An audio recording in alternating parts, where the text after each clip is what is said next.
जय हिंद मित्रांनो, अर्थशास्त्र विषयामधील अर्थव्यवस्थेचे जे प्रकार आहेत, हे अर्थव्यवस्थेचे प्रकार वेगवेगळ्या पुस्तकांच्यामध्ये वेगवेगळ्या पद्धतीने मांडलेले आहेत. आपण परीक्षाभिमुख अर्थव्यवस्थेचे प्रकार जे आहेत या लेक्चरच्या माध्यमातून समजून घेणार आहे. बघा, आता अर्थशास्त्र काय आहे, अर्थशास्त्राचे प्रकार काय आहेत, तशाच आधारावरती जी अर्थव्यवस्था जी आहे, अर्थशास्त्र म्हणजे काय, ज्या शास्त्रामध्ये फायनान्शियल म्हणजे इकॉनॉमिकल बाबींचा समावेश असतो. इकॉनॉमिक्समध्ये फायनान्शियल बाबी पण येतात, म्हणजे वित्तीय बाबींचा पण समावेश असतो. त्याचबरोबर जे काही इकॉनॉमिकल डेव्हलपमेंट जे आहे, आर्थिक विकास पण येत आहे. संपूर्ण देशाचं अर्थशास्त्र, जगाचं अर्थशास्त्र, या सगळ्यांचा समावेश हा इकॉनॉमिक्समध्ये आपल्याला पाहायला भेटतो. आता अर्थव्यवस्थेचे प्रकार, टू द पॉईंट मुद्द्यांच्यामध्ये जर आपण अर्थव्यवस्थेचे प्रकार जर म्हटले तर अर्थव्यवस्थेचे प्रकार एकूण 3 प्रकार करण्यात आलेले आहेत. बघा, इथं लिहितो बघा मी अर्थव्यवस्था. लिहित शिकवत असताना पण मी तुमच्या पुढे नोट्स काय करत जाईल तर मांडत जाईल. बघा, आता जी अर्थव्यवस्था आहे, या अर्थव्यवस्थेचे एकूण 3 प्रकार आहे. पहिला प्रकार जो इथं सांगण्यात आलेला आहे तो भांडवलशाही अर्थव्यवस्था. भांडवलशाही अर्थव्यवस्था यालाच आपण काय म्हणतो तर कॅपिटलिझम असं म्हटलं जातं. बघा, कॅपिटल इकॉनॉमी पण म्हणतो, कॅपिटलिझम किंवा कॅपिटल इकॉनॉमी आहे. दुसरा जो अर्थशास्त्राचा जो प्रकार येत आहे तो कोणता आहे तर तो आहे समाजवादी अर्थव्यवस्था. समाजवादी अर्थव्यवस्था. आता समाजवादी जी अर्थव्यवस्था जी आहे याला सोशल इकॉनॉमिक म्हटलं जातं. बघा, सोशल इकॉनॉमिक्स. आणि तिसरा जो इम्पॉर्टंट मुद्दा आहे जो येत आहे अर्थशास्त्रामधला तो आहे या दोघांचा एकत्रित असणारा, त्यालाच मिश्र अर्थव्यवस्था म्हटलं जातं. काय म्हटलं जातं तर मिश्र अर्थव्यवस्था. मिश्र अर्थव्यवस्था यालाच आपण इंग्लिशमध्ये म्हणतो मिक्स्ड इकॉनॉमी म्हटलं जातं. बघा, आता इथं आपल्याला समजलं की अर्थव्यवस्था जी आहे ती अर्थव्यवस्थेचे एकूण 3 भाग करण्यात आलेले आहेत.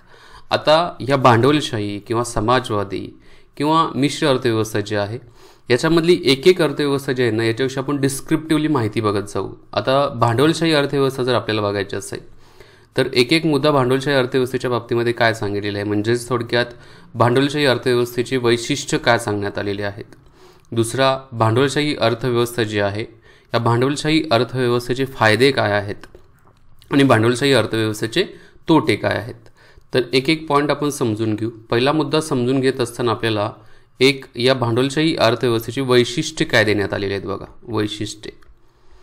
वैशिष्ट्यामध्ये काय काय सांगण्यात आलेले आहे हे नाही वैशिष्ट्ये. पहिलं वैशिष्ट्य काय सांगण्यात आलेलं आहे तर भांडवलशाही अर्थव्यवस्था जी असते ती ग्राहकाच्या दृष्टिकोनातून असते. म्हणजे कस्टमर ओरिएंटेड आपण म्हणतो ना.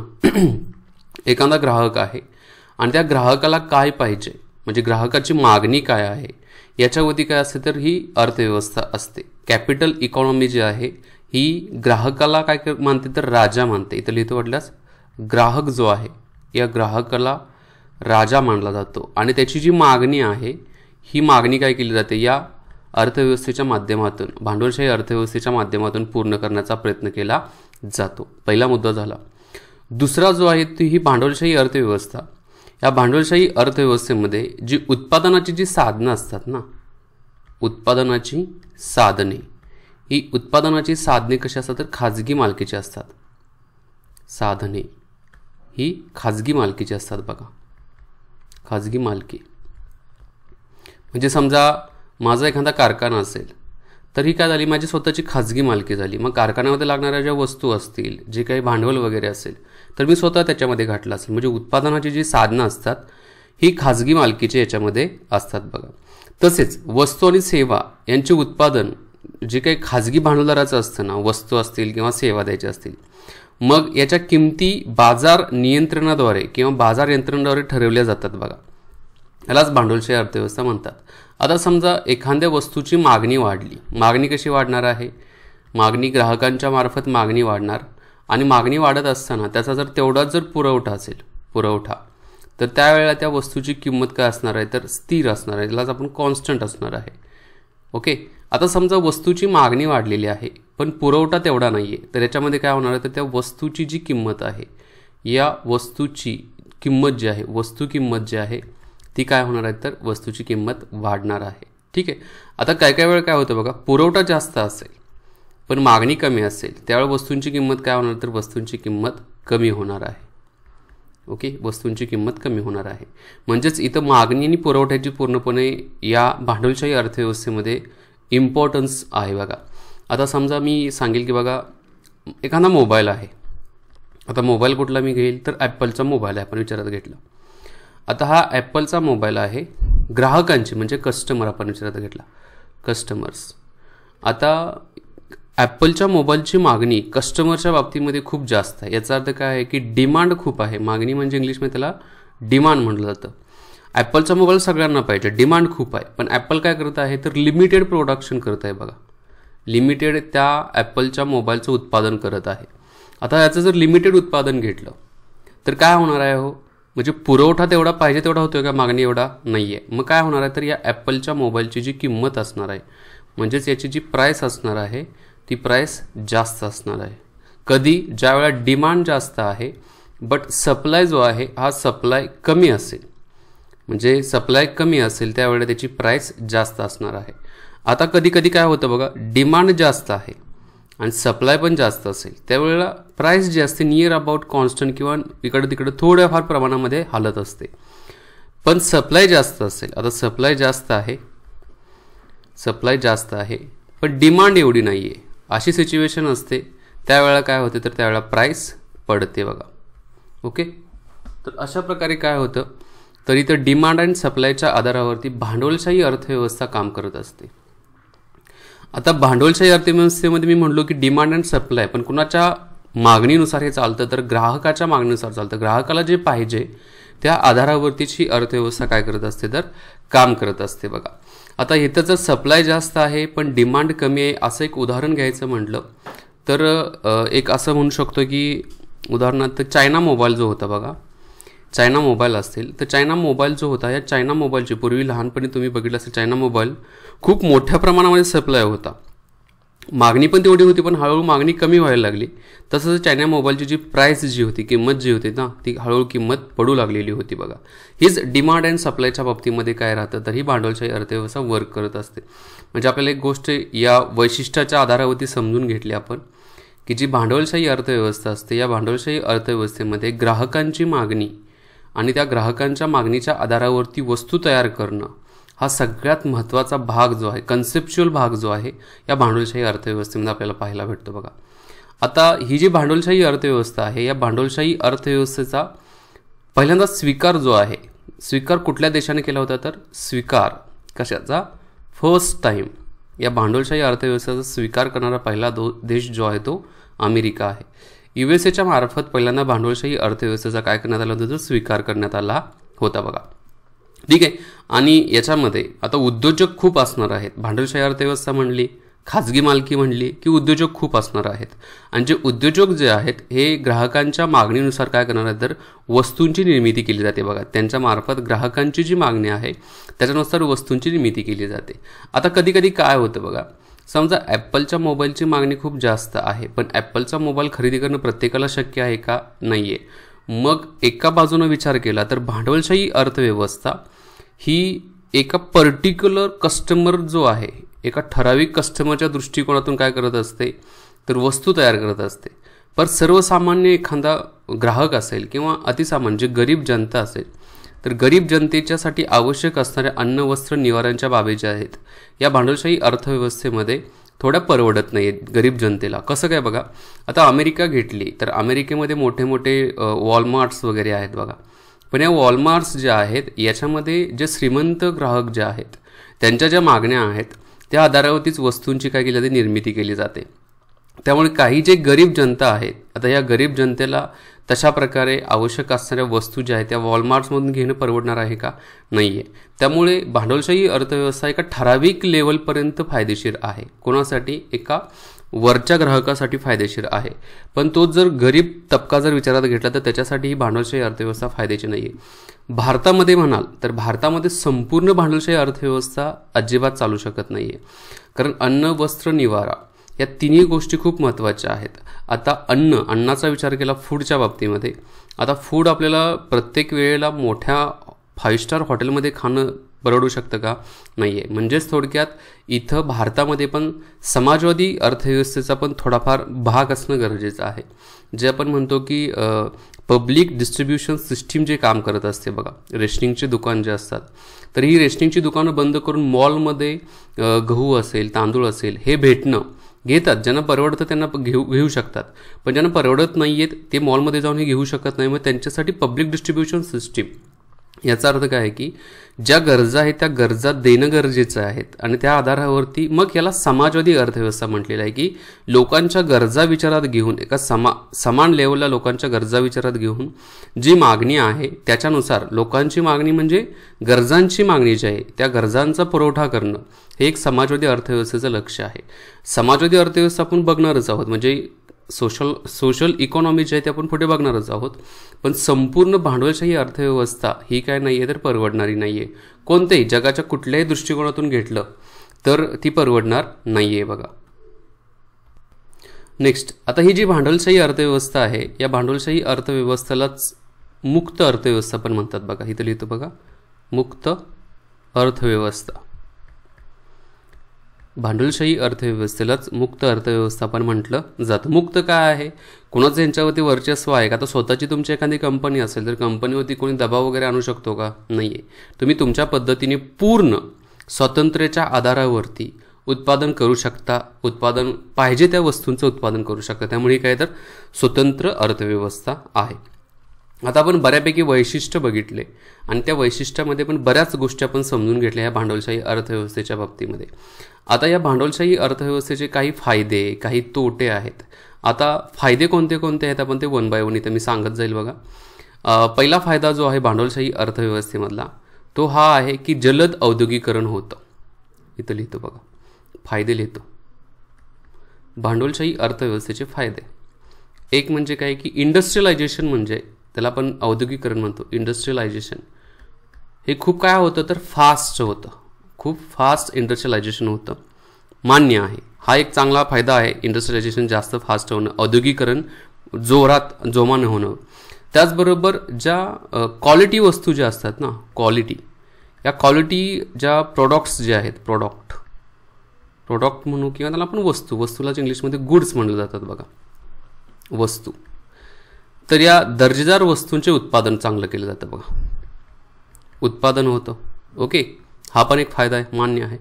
नंतर काय होतं की वस्तूंचं उत्पादन खूप फास्ट होतं बघा, जलद उत्पादन होतं. प्रोडक्शन पण खूप फास्ट होतं. समजा मागणी आहे लगेच प्रोडक्शन केलं जातं ना. आणि सगळ्यात महत्त्वाची की वस्तू निवडण्यासाठी वाव भेटते बघा. उदाहरणार्थ एका साईडला ॲपलचा फोन आहे, एका साईडला OnePlus आहे, त्याच्यानंतर OnePlus ओके असं लिहितो. त्याच्यानंतर MIचा आहे, Xiaomiचा मोबाईल आहे, ETC सॅमसंग आहे, असं नंबर ऑफ फोन्स आहेत. म्हणजेच या भांडवलशाही अर्थव्यवस्थेमध्ये पण वस्तू निवडण्यासाठी एक वाव असतो, पर्यायी वस्तू तुमच्यासमोर पाहायला भेटतात. म्हणजे हा एक त्याचा फायदा आहे. आता एका साईडला आपण फायदे बघितले, तसेच या भांडवलशाही अर्थव्यवस्थेमध्ये पण काही तोटे पण आहेत बघा. आता ते तोटे कोणते कोणते आहेत ते पण आपण वन बाय वन बघत जाऊ. फायदे बघितले, आता इथं तोटे मी लिहितो बघा.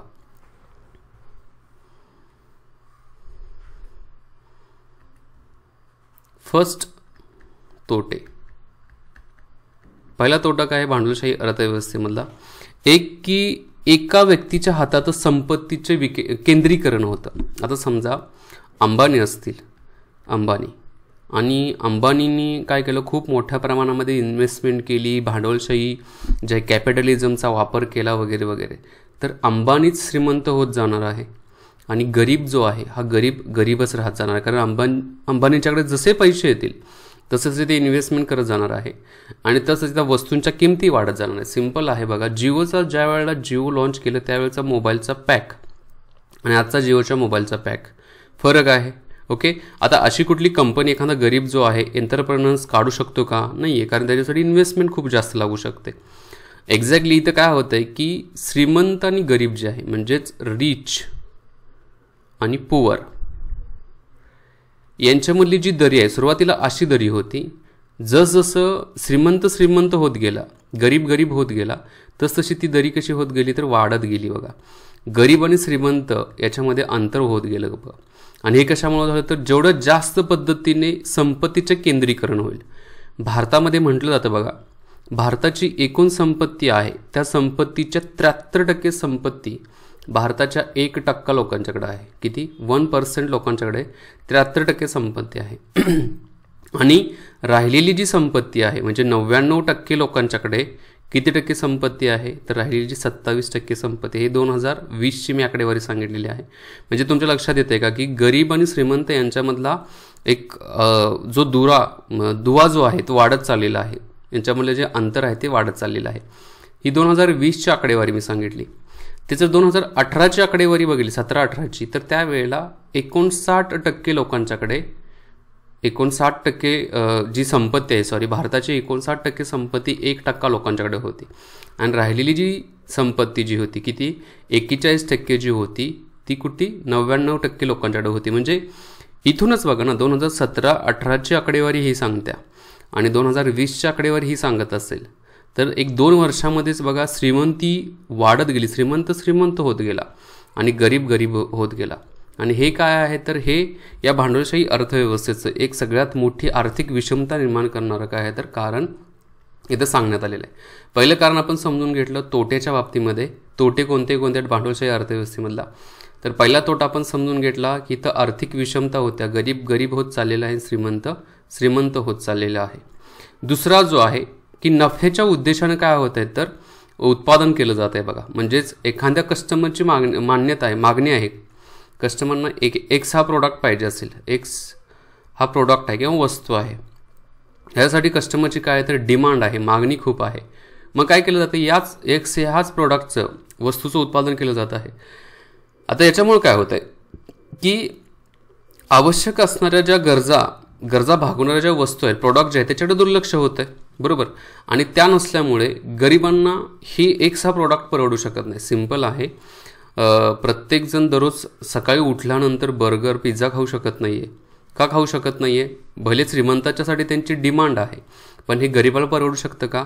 नाही आहे. पण ही डिमांड हळूहळू वाढत चाललेली आहे आणि ही जशी डिमांड वाढत जाईल तसं याच्याबरोबर ज्या नॉर्मली इतर ज्या वस्तू आहेत ज्या सर्वांच्यासाठी समान असतात ना, त्याच्या पण किमती वाढणार आहेत आणि त्याच्यामुळे हे पुअर जे आहेत, गरीब जे आहेत, गरिबांना हे परवडणार नाही आहे. आणि हे कशामुळे होतं तर भांडवलशाहीमुळे. भांडवलशाहीमध्ये काय होतं, जशी मागणी आहे तशा प्रकारे पुरवठा केला जातो. मागणी जर बर्गर पिझ्झाची असेल तर डेफिनेटली त्याच्यामुळे जे आवश्यक असणारे सर्वसामान्यांच्या गरजा पूर्ण करणाऱ्या वस्तू आहेत, जे काही अन्न घटक आहेत त्याच्याकडे दुर्लक्ष होऊ शकतं आणि जरी लक्ष दिलं तर त्याच्या किमती पण वाढू शकतात. ठीक आहे, कारण यांच्याबरोबर त्याच्या पण किमती वाढू शकतात. आता ह्यामुळे काय होतं की आणखी एक कामगारांचं शोषण पण होतं बघा. आता जर समजा एक्स हा प्रोडक्ट तयार करण्यासाठी कामगार वापरले जात आहेत, बरोबर आहे, पण एक्स या प्रोडक्टच्या मुळे हजारो काय होत आहेत तर ज्या इतर प्रोडक्शन बंद होत आहेत. याचं उदाहरण द्यायचं म्हणजे बघा, आजकाल मशीनचा वापर खूप केला जात आहे.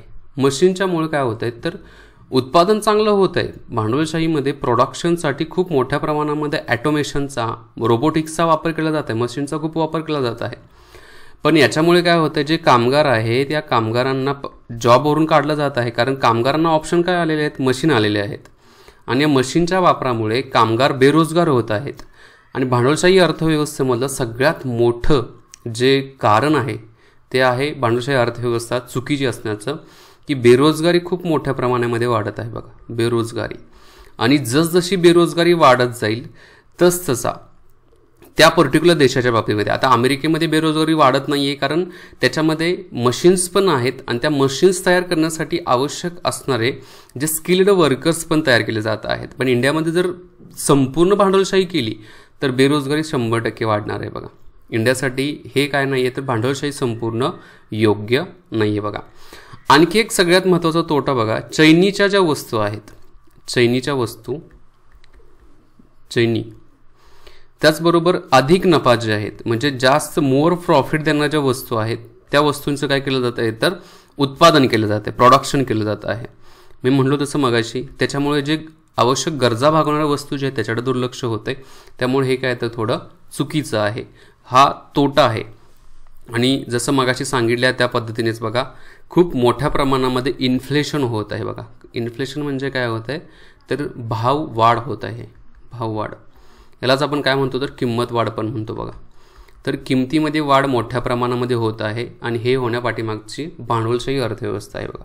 म्हणजे आपण इथं बघितलं की भांडवलशाही अर्थव्यवस्थेला थोडं डिस्क्रिप्टिव्हली आपण समजून घेतलं. इकॉनॉमिक्स समजून घेत असताना ना थोडी उदाहरणं जे मी सांगत आहेत, बेसिक आपल्या आसपास घडणारी जी उदाहरणं तीच मांडत आहे. आणि या इकॉनॉमिक्समध्ये जी अर्थव्यवस्था जी आहे याच्यामधली भांडवलशाही अर्थव्यवस्था आपण समजून घेतली. कॅपिटल इकॉनॉमी जे आहे ही कॅपिटल इकॉनॉमी आपण इथं समजून घेतलेली आहे. आता दुसरा समाजवादी अर्थव्यवस्थेकडे जाऊ आपण. समाजवादी अर्थव्यवस्था कुठे पाहायला भेटते तर 2 नंबरची इथं लिहितो बघा, समाजवादी अर्थव्यवस्था.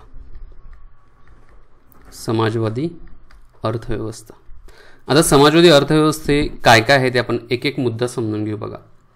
समाजवादी अर्थव्यवस्थेच्या बाबतीमध्ये एक समाजाला डोळ्यासमोर ठेवलं जातं. म्हणजेच समाज म्हणजे काय, आपल्या सर्वांची एकत्रित मागणी काय आहे तर आपल्याला माहिती आहे अन्न सगळ्यांची एकत्रित मागणी आहे, वस्त्र सगळ्यांची एकत्रित मागणी आहे, निवारा सगळ्यांची एकत्रित मागणी आहे. ओके, म्हणजेच या बाबी ज्या आहेत या सगळ्यांच्यासाठी खूप गरजेच्या आहेत. त्याच्यावरती पहिल्यांदा काय केला जातो, फोकस केला जातो.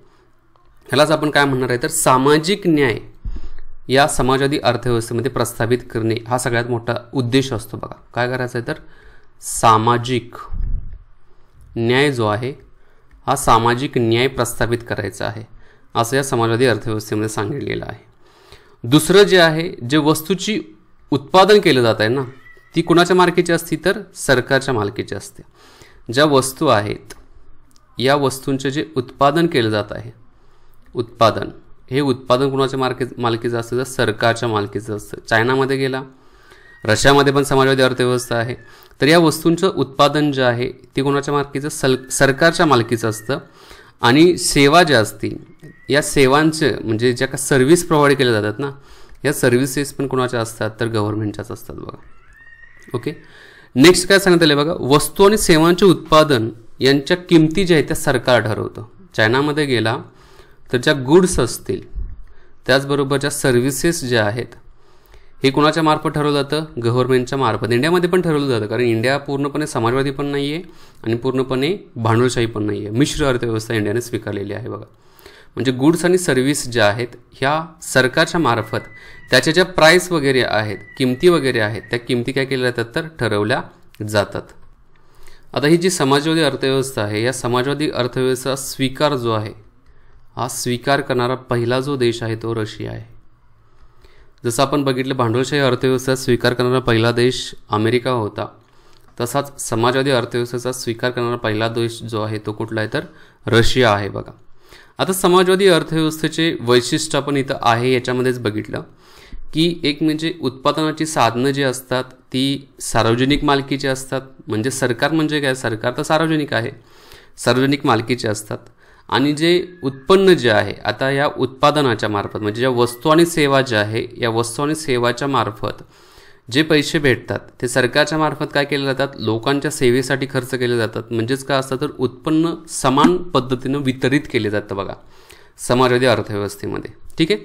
आणि सामाजिक न्याय जो आहे समाजवादी अर्थव्यवस्थेमध्ये सामाजिक न्याय खूप पाळला जातो बघा. आणि आर्थिक शक्ती जी असते ना, हा मुद्दा डायरेक्टली इथंच लिहितो बघा. आर्थिक शक्ती जी आहे, जसं भांडवलशाही अर्थव्यवस्थेमध्ये आर्थिक शक्तीचं केंद्रीकरण होतं तसं समाजवादी अर्थव्यवस्थेमध्ये आर्थिक शक्तीचे विकेंद्रीकरण होतं, डिसेंट्रलायझेशन असतं बघा.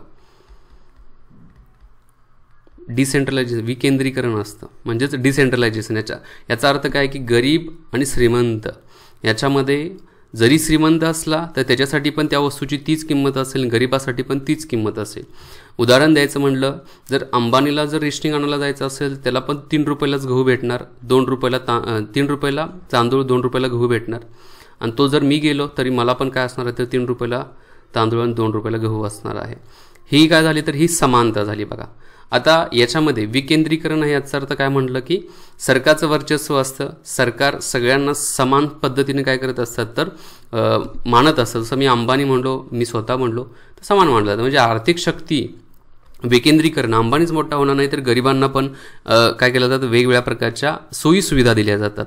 जसं पब्लिक डिस्ट्रीब्युशन सिस्टीम सांगितलं मी, त्याचबरोबर वेगवेगळ्या प्रकारच्या मुद्रा योजनेच्या अंतर्गत लोन असेल, भरपूर पद्धतीचे काय केलं जातं, संधी उपलब्ध करून दिल्या जातात बघा. ठीक आहे.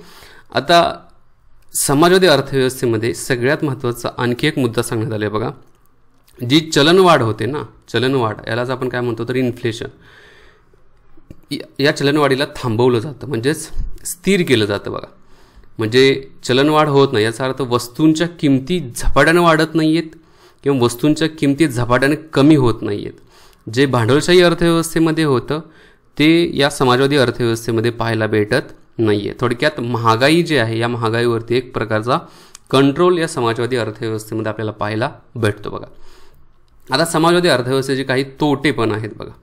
आता तोटे काय काय आहेत आपण वन बाय वन समजून घेऊ. पहिला तोटा काय आहे बघा, की साधन सामुग्रीचा अपव्यय पण होतं बघा. साधन सामुग्री जी आहे या साधन सामुग्रीचा अपव्यय होतं. आता अपव्यय कशा प्रकारे होतं साधन सामुग्रीचा बघा आपण म्हणतोय की समाजातील सगळ्यांना पाहिजे तशा पद्धतीनेच वस्तू तयार करायच्या. काही लोक वस्तूंच्यासाठी जास्त पैसे द्यायला तयार असतात, पण नाही आहे. इक्वलच क्वालिटी जी असणार आहे ही क्वालिटी इक्वलच असली पाहिजे. हायर क्वालिटी पण नसली पाहिजे, लोअर क्वालिटी पण नसली पाहिजे.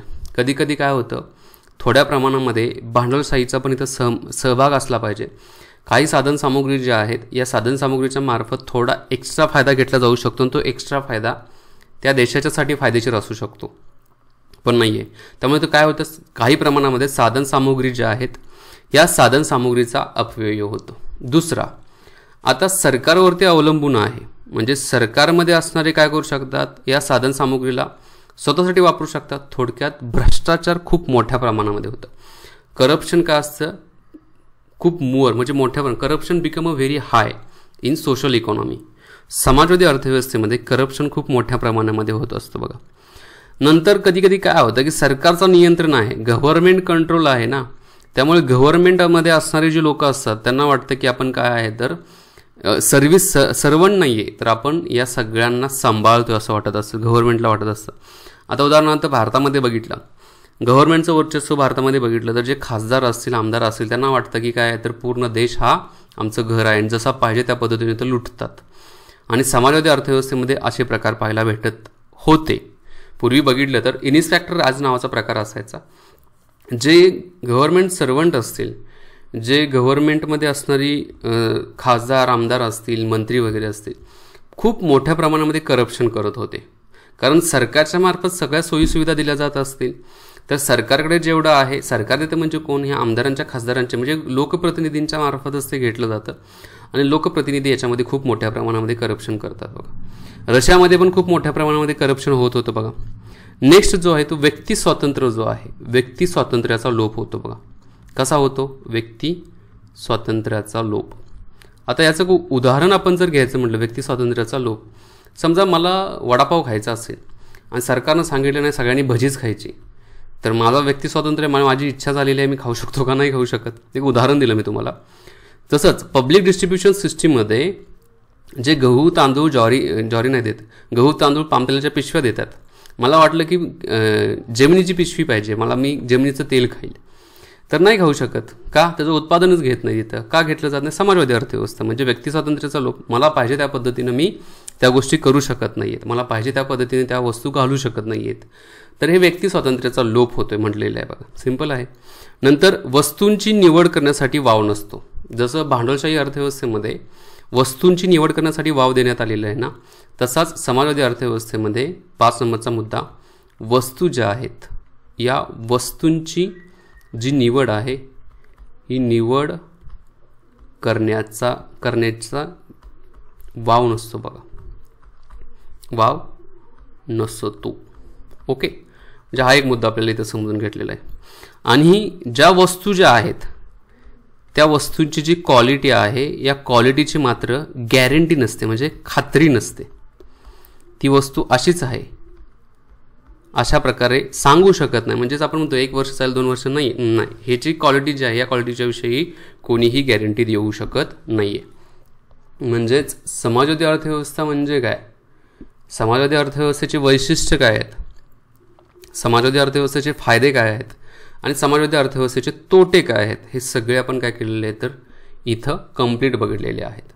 आता नेक्स्ट जी आहे तिसरी ती कोणती आहे तर मिश्र म्हणजेच मिक्स्ड इकॉनॉमी. थर्ड नंबरची कुठली जी आहे ते मिक्स्ड इकॉनॉमी. यालाच आपण काय म्हणतो आपल्या मराठी भाषेमध्ये मिश्र अर्थव्यवस्था. आता मिश्र अर्थव्यवस्थेची वैशिष्ट्य काय आहेत तर एक म्हणजे दोन्ही याचा अर्थ काय झाला कॅपिटल म्हणजे आपण त्याला काय म्हणतो भांडवलशाही अर्थव्यवस्था प्लस सोशलिस्ट थोडक्यात समाजवादी अर्थव्यवस्था या दोघांचं सहअस्तित्व मिक्स्ड इकॉनॉमी असतं. आणि याचं बेस्ट एक्झाम्पल बघायचं असेल तर इंडिया आहे. भारत स्वतंत्र झाला 1947 रोजी. स्वातंत्र्य झाल्यापासून ते 1991 पर्यंत भारतामध्ये मिश्र अर्थव्यवस्था होती. आजही आहे का? डेफिनेटली आज पण आहे. फक्त आज मिश्र अर्थव्यवस्थेचा जो कल आहे थोडा भांडवलशाहीकडे आहे. बघा भांडवलशाहीकडे आज थोडा मिश्र अर्थव्यवस्थेचा कल पाहायला भेटतो. पण जर आपण 1947 पासून 1991 पर्यंत बघितलं तर थोडा कल जो होता तो समाजवादी अर्थव्यवस्थेकडे होता. तिथून तो शिफ्ट होऊन कुठे झाला तर भांडवलशाही अर्थव्यवस्थेकडे भारताचा कल आहे. पण आज जरी बघितलं आज पण इंडियामध्ये काय आहे तर मिक्स्ड इकॉनॉमी आहे. आता मिक्स्ड इकॉनॉमीचा फर्स्ट जो स्वीकार करणारा जो देश आहे कोणता आहे तर फ्रान्स आहे. फ्रान्सच्या मार्फत पहिल्यांदा मिश्र अर्थव्यवस्थेचा काय केला होता तर स्वीकार करण्यात आला होता. आणि त्याच्यामध्ये नंतर भारताने काय केलं तर मिश्र अर्थव्यवस्थेचा स्वीकार केला होता. मिश्र अर्थव्यवस्था जी आहे एक अर्थशास्त्रज्ञ होते. अर्थशास्त्रज्ञ सगळ्यांना माहिती आहेत ते केन्स यांच्या मार्फत या मिश्र इकॉनॉमीचा काय केलं होतं एक प्रकारची कन्सेप्ट जी आहे ही कन्सेप्ट केन्स यांच्या मार्फत मांडण्यात आलेली होती. बघा आता आपण बघितलं वैशिष्ट्यामध्ये पण येत आहे भांडवलशाही आणि समाजवादी या दोघांचं सहअस्तित्व जे आहे हे मिश्र अर्थव्यवस्थेमध्ये असतं. आता जर असं असेल तर खाजगी उद्योग जे आहेत खाजगी प्लस गव्हर्नमेंटचे उद्योग जे आहेत या दोघांचं सहअस्तित्व आपल्याला पाहायला भेटतं. याचं उदाहरण इंडियामध्ये बघा खाजगीचं बघितलं तर रिलायन्स घ्या टाटा घ्या तर हे काय आहे तर खाजगी उद्योग आहेत. आणि गव्हर्नमेंटचे बघितले तर कुठले आहेत तर ONGC कंपनी आहे नंतर NTPC कंपनी आहे ETC तर हे काय आहेत तर गव्हर्नमेंटच्या उद्योगामध्ये येत आहेत. बघा आणि या दोघांचं सहअस्तित्व जे आहे हे मिक्स्ड इकॉनॉमीमध्ये आपल्याला पाहायला भेटतं. आता खाजगी आणि गव्हर्नमेंट दोघं असल्यामुळे या कधी काय होतं खाजगी आणि गव्हर्नमेंटच्या एकत्रित भागीदारीच्या आधारावरती अर्थव्यवस्था रन करत असते. आणि कोणत्याही देशाच्या दृष्टिकोनातून हे थोडं काय तर फायदेशीरच आहे. तोटे ह्याच्यामध्ये जास्त नाही आहेत. फायदे खूप काय तर या मिक्स्ड इकॉनॉमीमध्ये खूप जास्त पाहायला भेटतात. बघा आता ज्या वस्तू आणि सेवा ज्या आहेत याच्यामध्ये वस्तू सेवा ज्या असतात या दोघांच्यामध्ये गव्हर्नमेंटचा पण इंटरफेअर असतो आणि प्रायव्हेट जे आहेत म्हणजेच प्रायव्हेट कंपनीज ज्या आहेत या प्रायव्हेट कंपनीज यांचा पण इंटरफेअर असतो. त्यामुळे काय करावं लागतं गव्हर्नमेंट आणि प्रायव्हेट कंपनी एकत्रित येऊन संगनमताने काय करत असते तर वस्तू ज्या आहेत या वस्तूंचं उत्पादन घेत असतात. बघा वस्तूंचं उत्पादन करत असतात. त्याची प्राइस जी आहे त्याची किंमत जी आहे ती किंमत ठरवली जाते. त्याचं प्रोडक्शन जे आहे हे प्रोडक्शन पण एका ठराविक लेवलपर्यंत केलं जातं. डिपेंड राहते ह्या सगळ्या गोष्टी बघा मिक्स्ड इकॉनॉमीमध्ये. आता फायदे आपण ह्याच्यामध्ये बघितले की वस्तू सेवा खूप मुबलक प्रमाणामध्ये अवेलेबल असतात. बघा म्हणजे जे गुड्स आणि ज्या सर्व्हिसेस ज्या आहेत खूप मोठ्या प्रमाणामध्ये भेटतात. दुसरा मुद्दा कामगारांचं संरक्षण होतं का? होतं कामगार संरक्षण. कारण कामगारांच्या संदर्भात कायदेच तयार केलेले आहेत. बघा भारतामध्ये बघितलं तर कामगार कायदे भरपूर आहेत. लेबर लॉज भरपूर आहेत. लेबर कोड तयार केला. आता रिसेंटली बघा 2020 रोजी भारत सरकारच्या मार्फत लेबर कोड तयार करण्यात आले. लेबर कोड 4 केलेले आहेत आणि 4मध्ये जवळ 150 ते 200 कायदे त्याच्यामध्ये ॲड केलेले आहेत कामगारांचं संरक्षणाच्या बाबतीमध्ये. आणि कामगारांच्या बरोबर ग्राहक जो आहे या ग्राहकाचं पण काय केलेलं आहे तर संरक्षण केलेलं आहे या मिक्स्ड इकॉनॉमीमध्ये.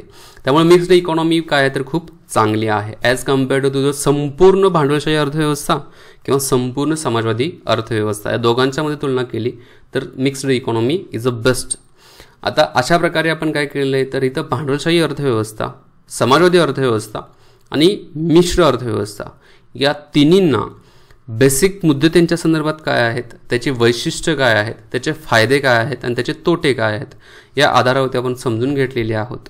ओके, आता आहे असाच भांडवलशाही अर्थव्यवस्था, समावेशी अर्थव्यवस्था, मिश्र अर्थव्यवस्था आहे ना, तसाच आणखी एक प्रकार जो आहे अर्थव्यवस्थेमधला तो आहे विकसित अर्थव्यवस्था आणि विकसनशील अर्थव्यवस्था.